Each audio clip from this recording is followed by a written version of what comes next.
Toku-san was studying Zen under Ryutan. One night he came to Ryutan and asked many questions. The teacher said, "The night is getting old. Why don't you retire?" So Toku-san bowed and opened the screen to go out, observing. It's very dark outside. Ryutan offered Toku-san a lighted candle to find his way. Just as Toku-san received it, Ryutan blew it out. At that moment, the mind of Toku-san was opened. I see. I won't doubt my teacher's word from now on.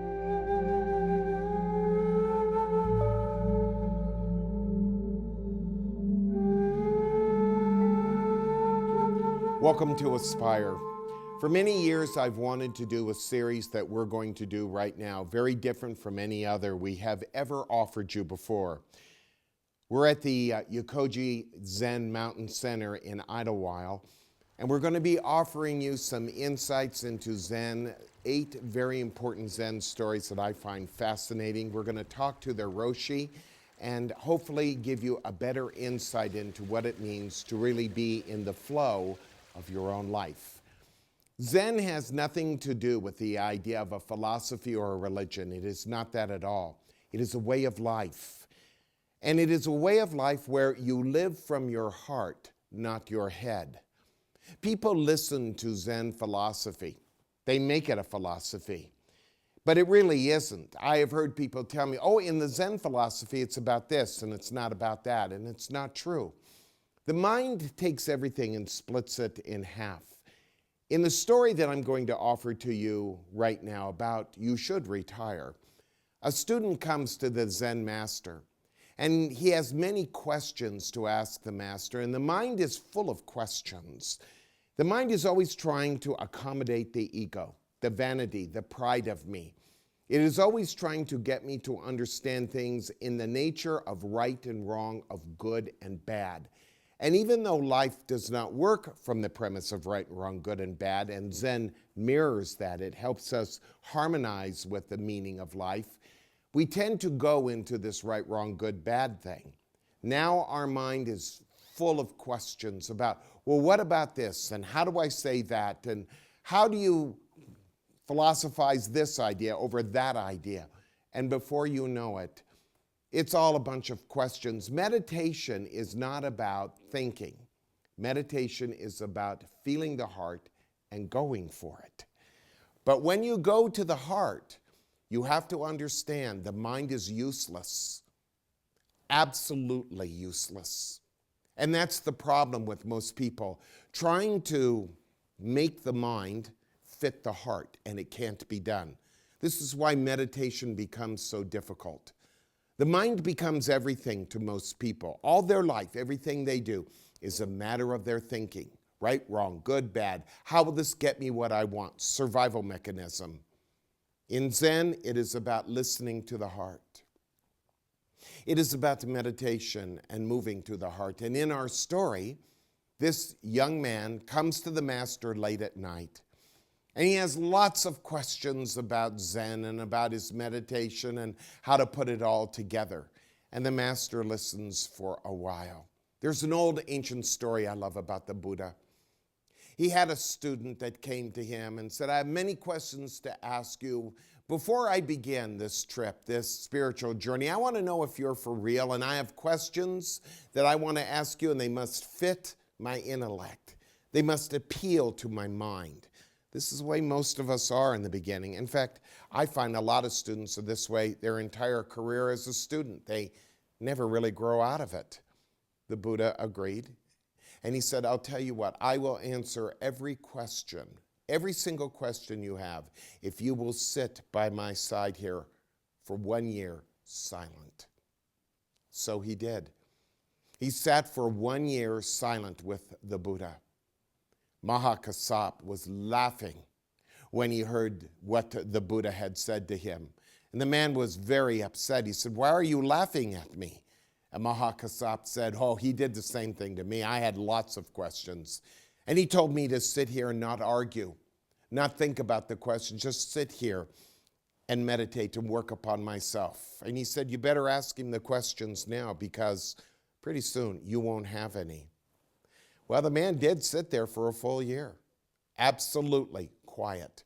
And after a year, the Buddha asked, "Where is this man that had all the questions?" When the man raised his hand, Buddha said, "Now ask." And the man said, "I have no more questions. They are all gone. I have sat here for a year, and instead of wrestling with my mind, I have seen the futility of my thoughts. I have awakened to that part of my heart that tells me that my mind's thinking is useless." This is exactly what happens in this story. The master looks at the young man who's asking question after question. He said, "The night is getting old. Why don't you retire?" Very important. In other words, the mind is getting old. Your questions are getting old. Why don't you give it up? Why don't you just go to bed and rest, or give up these questions you're asking? I have watched my students as they practice meditation, and then all of a sudden they start to drop their mind and their ego gets very heightened, very aware of what's going on. And it gets very frightened and it starts throwing out question after question after question after question. Pretty soon, the sound of one hand clapping isn't happening anymore. Pretty soon, it's all about the questions. What the master is saying to the student is, why don't you give up your questions for a little while? Just let them go. And just be with me. Just for a few moments, just be with me. And drop your ideas of right and wrong, good and bad, and retire tonight, letting go of everything that you think is so important to ask. And the student, of course, at that moment has to wonder, why is the master doing this to me? Why is he saying to me, drop my questions? And I'll tell you why. Because they're not important. Most of the time, we think what is important is what defines our thinking.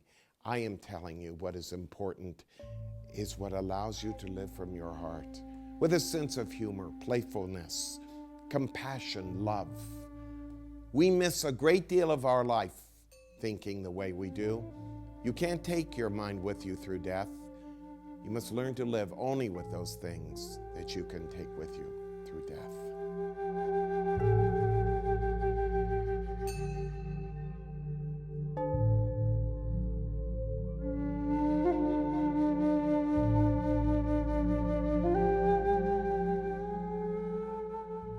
In all the years I've been teaching, students struggle with meditation, and they always ask really silly questions like, should I be in this posture? Where's my breath over here? You know, it's really all about a simple focus. You don't have to make meditation difficult. Meditation is not about the mind. It is about relaxing into your being. It is about finding the metamorphosis of just allowing yourself to transform by letting go of the mind and its harsh, rigid ideas, and finding out what you are like without thought. What would you be like if you weren't focused on a thought, weren't entertaining thinking at all? You were just in your beingness. That is what meditation is all about. Now, in our story, we have this young man who's come to the master late at night, and the night is growing old. In other words, all the ideas and thoughts, they're getting old. All the worries, all the questions are not going to make you a better meditator. No matter how many questions you have, it's only about watching your breath. Maybe if you're doing the Tibetan pulsing meditations that I offer, it's about watching your breath, going through the chakras and listening to the tones, allowing the tones to be the essence of your being. That is really what it's all about, tone as being. But most students are all so busy trying to have the perfect posture, trying to look perfect in their mind, trying to imagine that their life will be better if they meditate. A real meditator is one who gives up all hope for a better life. It isn't about a better life. We don't meditate to be better. We meditate to have that moment. That one moment where you exist beyond thinking, where the mind has dropped, where there's no more the idea of what my mind is considering as right and wrong, good and bad. When I'm not in conflict with my thinking, as Buddha said, a mind no longer seeking to consider what is good or bad, right or wrong. When there's no more conflict in my thinking, that is when there is a moment. The sound of one hand clapping. It is the gap and the pause, the space between our thoughts. It is there that the communion of our life with love begins its journey. It is your heart that awakens, not your mind. Now the mind is not before the heart. It is not thinking before your heart. The heart now blooms and the mind starts to change. You have a new mind. We call it in Zen, no mind. It is not a mind that is argumentative, trying to hold its conceptual idea of what life is all about, or what meditation is all about, or what an important thought is all about. There are no important thoughts. There are no philosophies to Zen. It is all about putting yourself in a position to be so vulnerable to love that the mind has to drop away. And you are no longer looking at your thoughts anymore as you did, as though they are the last word in your life. Now, life takes on a texture, a meaning that is way beyond what it is we can believe in. And no more do we believe, we just know. That is what faith is. In our story, the master says to the young man, it's time for you to retire. So this is a very important part of the story, and it means a lot to me because I was named after this story by my master many, many years ago. The master lit a candle and put it in a lamp. And as the student was about to leave and it was dark, the master called him back. The student came back, the master took the candle, blew it out, put it back into the lamp and said, you may go now. It was in that moment that the student awakened. He awakened to the fact that the light that he was seeking was not outside of him. The master couldn't give him the light. The light lived within himself. You have to be a light unto yourself. You have to be the lamp of your own consciousness, which is what I was named after. Lamp of consciousness, to awaken, not out of knowledge and thinking. Wisdom is not separate from you. It is inherent in your heart. And in meditation, we awaken to that, not as a concept or a precept, we simply awaken. And in that awakening, we come to a place where you trust the heart. It is very difficult for the ego to trust the heart. That's why people have a great deal of difficulty meditating. My students are always worried about technique. I tell them, remember the technique, but then forget it. Go to the place inside you where the intrinsic sense of your own goodness lives. That intrinsic love that you are, and trust in that. That is authentic faith. That is more than belief, not in concepts and thoughts and philosophies. It is the real feel of your life. And once you understand the feel of your life, you will find the meaning. As a teacher, one of the things I have to do is offer insight to people. And then they try to memorize it, and then it's my job to tell them, now forget it and meditate. It's like learning to ride a bicycle. You talk to a child about how to ride a bicycle. It must be impossible to do it. You get on it, you have to balance it perfectly. How do you explain balance to a person? How do you explain balance to a child? You can't. You can say, don't go too far to the right, don't go too far to the left. But the child has to get on the bike and ride it for himself to feel that balance. That is exactly what meditation is. It is finding the balance between yourself and your own life. It is about living from from your heart. Forgive me. Namaste.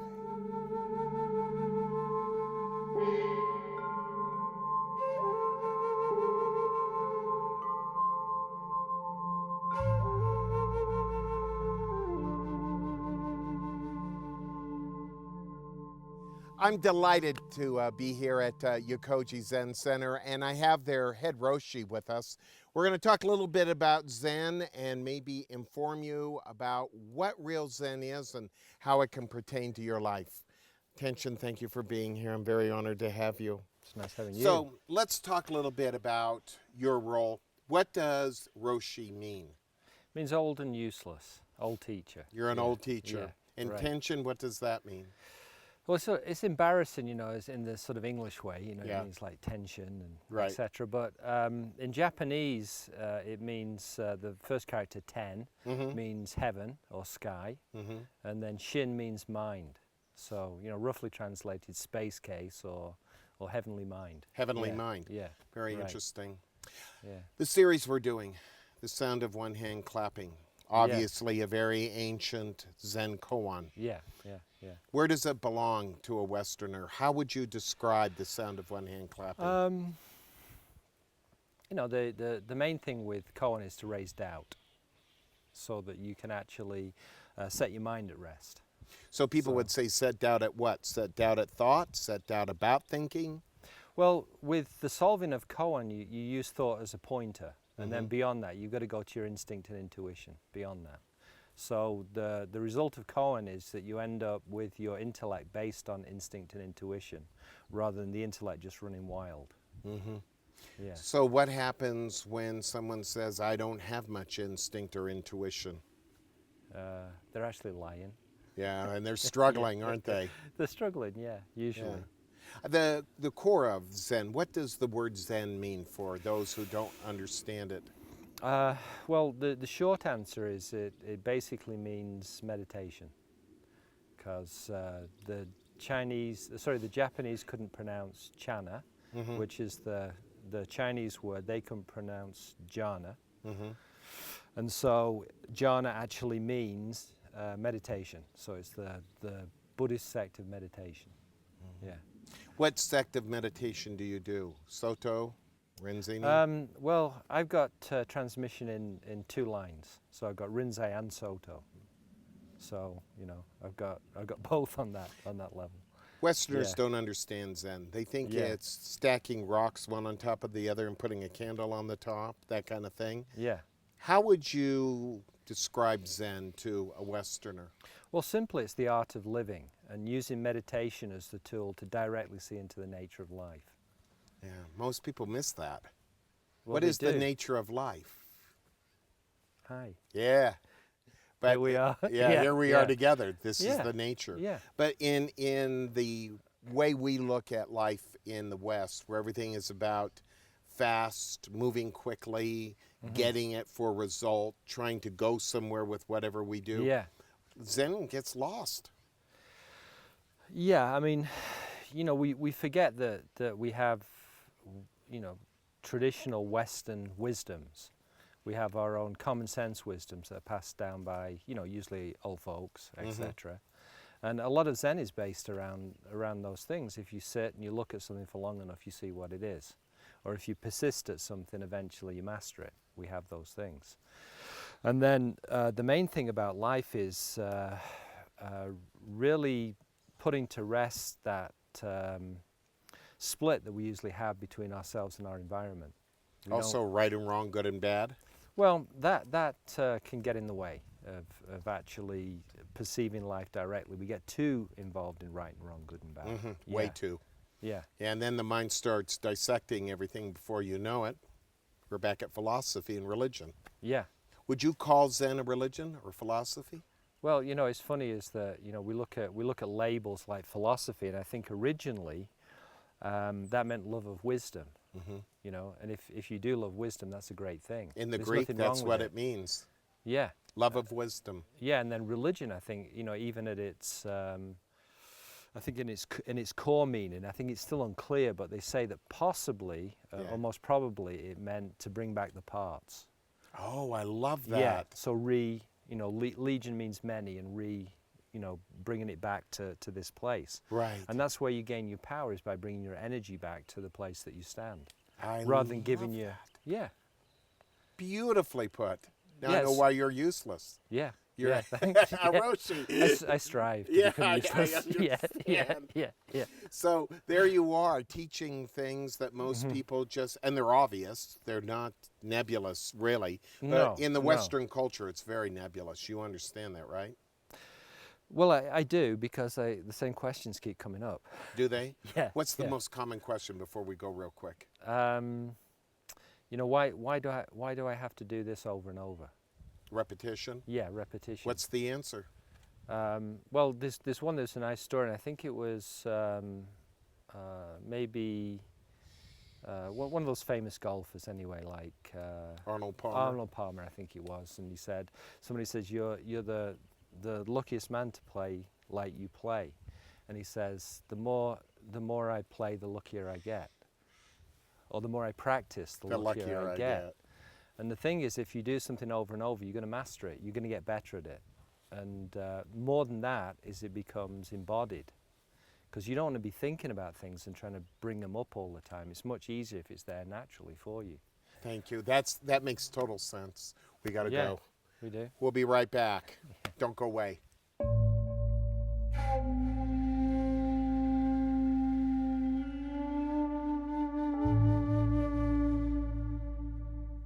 I'm very grateful that you watched the program, and I love talking to tension, as you can tell. It's nice to be with somebody who knows the ropes of Zen. Hope you'll come to my website at aspire.org. I think if you look around, you'll find new meditations there. And there are meditations that anybody can jump into and get started in. They're there to help you. Go look into the catalog section and the meditations. I think you might find them interesting. I say start off with catharsis. Everyone needs it, no matter what you may think. Getting out our hurt, our pain, our sorrow is very, very important. And then going from there, maybe try Vipassana or one of the beautiful new Tibetan pulsing meditations I have for you. All of them are very pungent and they work very well. My series, The Sound of One Hand Clapping, is on CD. I went into the studio and I went into far more detail than I could here on television. And I made this 4-disc set with 8 different discourses from the beautiful book Zen Flesh, Zen Bones. These stories, these Zen stories, are very pertinent to those of you who are looking to get beyond the thought of Zen or the philosophy of Zen and want to really get into the nature of what it is all about. Really, it's a way of life. And you carve it out from within yourself. You don't do it from your mind, you do it from your heart. As far as workshops and retreats are concerned, they are very, very special elements in my teaching. They really are. I would suggest always coming to a workshop first and getting acquainted with the work and the teaching, the meditations. I always do preparatory work for my students at my workshops. They're extremely important. I have one in Northern California, one in Southern California. And then our retreats 3 times a year. They are amazing. You can't really imagine what they're like until you're with us. We're on beautiful grounds. It's very, very, very sacred. And more than that, you get a chance to find out what it is like to breathe the breath of life into your own living by getting away from your humdrum life or the stress of it all, and having a chance to really interact with what is called your inner life, to accentuate consciousness. It will really make your life a little different when you come back. You might be questioning some of the things you used to live and do, and that's very good. And maybe you'll find that living from the heart isn't as hard as maybe what you've been taught or told it is. On top of all of that, there's my newsletter, my message of the month, becoming a sponsor, becoming a producer of our programs to help us maintain these programs and make new ones. And it is only through your tax-deductible gifts that we are allowed to do so. I want to remind you that your sponsorship is very, very important if we're able to keep this program on the air. We don't do any of the, take you around the neck and choke you kind of thing. It's all about whether or not this resonates within you. A spiritual practice is a very, very personal thing. Once you understand the makeup of it, you see whatever you give and whatever you do has a way of flowing out into life and coming back to you. And then it comes back to everything that is in your own world. I think you will find by being a sponsor, you get the message of the month each and every month, and sharing your donation to the world, keeping our program on the air, that you have enacted a principle that is very unique. It's the principle of cause and effect, and it is absolutely pungent in everyone's life, my own as well. You become a part of a family of people that recognize the beauty and the significance of what it means to promote meditation and inner peace.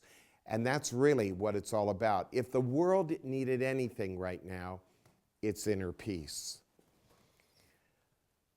I have worked for many, many years on Aspire to try to make it something that helped humankind, that made it live in your life. I'm not here to promote any philosophy or religion with you, as you might know. Right now we're talking about Zen, but it is a method, not a philosophy or a religion. I think you will find that what I'm giving to you here is more than what you might imagine as thinking in terms of doctrine and creed. If you get involved in a spiritual practice, if you put yourself into a spiritual practice, if you allow it to consume you, you will find that it will also serve you very well. It brings to your life something that nothing else can. It reminds you that you are spiritual. It reminds you that you are authentic, and it brings the authentic back into your life. Most people forget what is authentic in their life because they're so busy trying to survive it. To me, a spiritual practice is the element of putting back authenticity into my living. It has nothing to do with doing the religious thing. If you're highly religious, if you think in terms of what I call block thinking, absolute thinking, it probably won't resonate with you.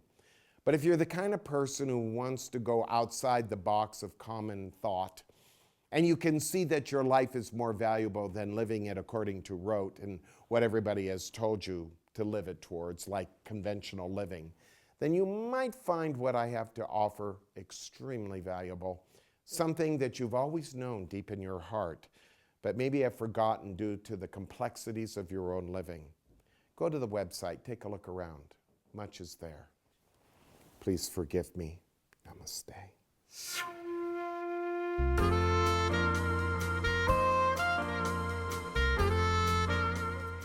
Oh, you lost the joker. Just the light. This is TV. Oh. They're going to readjust You you. dressed me. Yeah, thanks. Well, we're going to shoot the show and then we'll shoot it. But we haven't shot the shoot yet, so why are we shooting the show?